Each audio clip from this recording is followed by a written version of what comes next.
Полиција ќе го расчистува вербалниот инцидент што вчера се случил во кабинетот на Беровскиот градоначалник Звонко Пекевски, за што всушност станува збор. Се почнало откако познат беровски адвокат во својство на граѓанин побарал да му се издаде извод од детален урбанистички план, за што имал уредно поднесено барање и платени комунални такси. Но истото од страна на администрацијата му било одбиено со образложение дека тој има долг кон општина Берово за данок на имот и додека не го подмири нема да добие никаков документ од општината. Адвокатот се обидел да ги разубеди вработените дека нема никаков долг кон општината и дека изводот му е итно потребен, но тие останале на своето со тврдење дека така им било наредено. По ова адвокатот се упатил директно во кабинетот на Пекевски и побарал образложение зошто документот не може да го добие. Овде веројатно двајцата размениле тешки зборови еден кон друг, пошто адвокатот ја напуштил општината.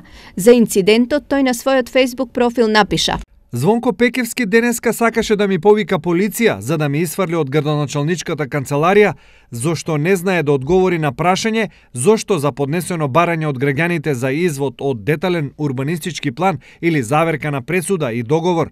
Општинската администрација по наредба на градоначалникот бара потврда за платени даноци за комунална такса за побарување кое не е доспеано и ако не е платено не се издава побараната потврда која е платена. Браво СДСМ, можете да бидете горди на вашиот градоначалник во Берово. Неколку часа подоцна тој навистина бил повикан во полиција да даде исказ по поднесена пријава од градоначалникот Пекевски за навреда.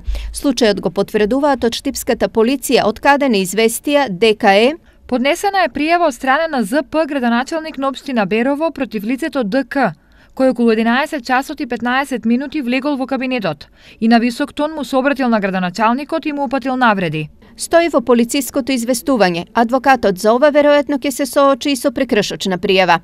Неколку часа по инцидентот вработена во општината бараниот извод на адвокатот му го донела на рака во канцеларија со извинување зашто проверките потврдиле дека тој навистина немал долг кон општината, туку веројатно дека неговата последна фактура не била книжена навреме.